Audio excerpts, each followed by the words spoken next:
रामायण किसी के बाप का नहीं ना, मेरे बाप का भी ना। गीता मेरे बाप का है।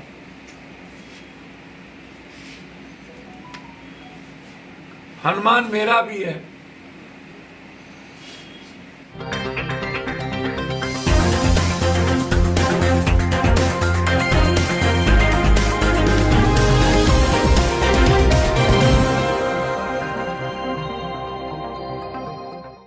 नमस्कार, आप देख रहे हैं टीवी 24 एक्सप्रेस बिहार और आपके साथ मैं हूं क्रांति सिंह। शुरुआत करते हैं बड़ी खबरों से।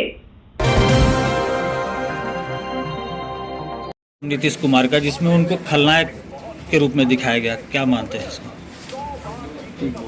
मैंने कितने दिन पहले राजद के साथ थे नीतीश कुमार? 17 महीने तो थे, अभी साल भर डेढ़ पूरे हैं जी। और दो बार थे, एक बार नहीं थे। जब 17 महीना साथ थे तो जरा आप हमको एक बात बताइए, सदन के भीतर महिलाओं को लेकर के जो सवाल हुए थे उस पर नरेंद्र मोदी जी ने कड़ी टिप्पणी की। तब राजद चुप था। कई ऐसी टिप्पणी हुई थी जब राजद कभी भी इस तरह की बात नहीं की। खलनायक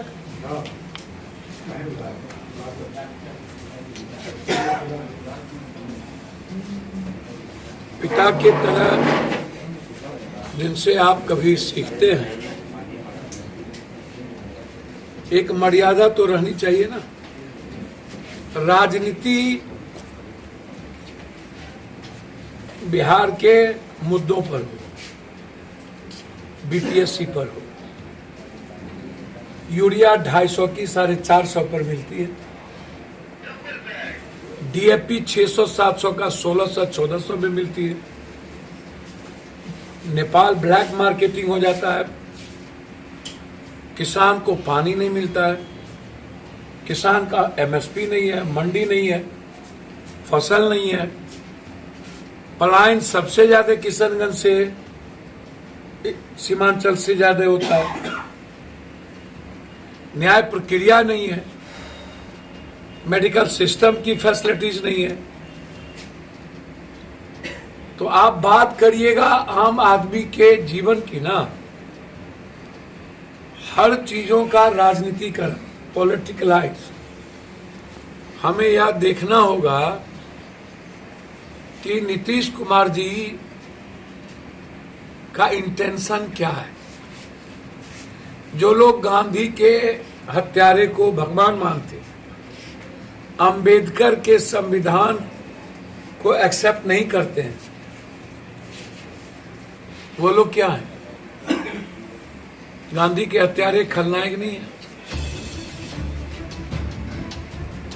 आज इस देश में देश बंटने की स्थिति, डिलिमिटेशंस के सवाल पर साउथ और हिंदी पट्टी बनी हुई, भाषा की लड़ाई चल जाती है। नॉर्थ लगता है कि भारत से अलग ना हो जाए।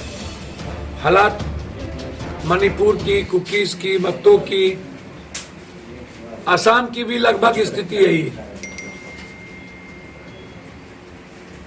मुद्दे बहुत हैं। उम्र और बीमारी दोनों परेशान कर रही है। 75 तो नरेंद्र मोदी जी भी हो गए, लालू यादव जी की भी उम्र और बीमारी है, वो भी कई मुद्दों पर बहक जाते हैं। तो क्या लालू यादव जी के मुद्दों को भी राजनीति किया जाए? आप दोनों डीएनए पर एक साथ लड़े, आरक्षण का मुद्दा बनाए, साथ में थे तो जाति जनगणना की बात आई। अभी कांग्रेस ने तेलंगाना में 43% आरक्षण दे दिया ओबीसी ईबीसी को। तो राहुल गांधी जी का स्टैंड क्लियर है कि ओबीसी के लिए हमें, ईबीसी के लिए हमें बात करनी। आने वाले फ्यूचर में ओबीसी और ईबीसी, एसटी, एससी के बच्चे को नौकरी मिले, अब गाली दे रहे हैं आप कर्नाटक में 4% मुसलमान को आप दे दिए भाई, 10% ऊंची जात को दिया, 43% ओबीसी बीसी को दिया। यदि 4% माइनॉरिटीज इसी हिंदुस्तान के 20-22 करोड़ आबादी में से है, तो क्या उनकी लाइफ को सस्टेन नहीं किया जाना चाहिए? तो ये मुद्दा बिल्कुल मुद्दा विहीन है। सूप बाजे तो बाजे, चलनियों बाजे। शीशे के घर में रह के पत्थर फेंकने की परंपरा को छोड़िए और छोटी राजनीति को लात मारिए, ये सही नहीं है। और गाली गलौज वाली राजनीति, आप स्वस्थ राजनीति कीजिए और विकास की राजनीति कीजिए। मेरा ये आग्रह है, विकास पर बात करिए। आपने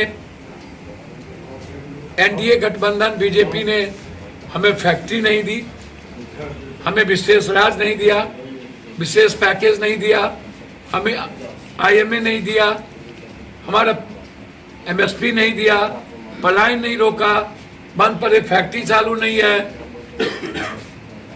तो आप इसको मुद्दा बनाइए। क्या तेजस्वी यादव मुख्यमंत्री के उम्मीदवार होंगे महागठबंधन की ओर हम से? उनकी पार्टी का प्रवक्ता हैं। महागठबंधन में है सर, हमको भी कांग्रेस पार्टी मुख्यमंत्री, का। हमको भी मुख्यमंत्री बनने और पीएम बनने का सपना है। हर आदमी को सपना होता है। वक्त बिल के संबंध में क्या कहना चाहेंगे? वो बने, विरोध वो बने, हमको क्या दिक्कत है?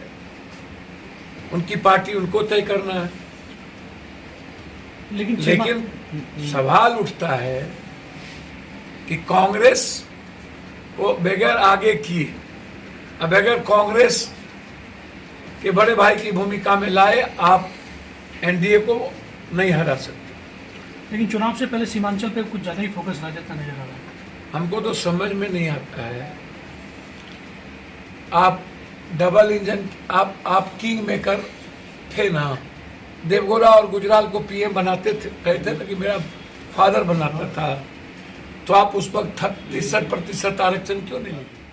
निजी क्षेत्र में आरक्षण क्यों नहीं दिए?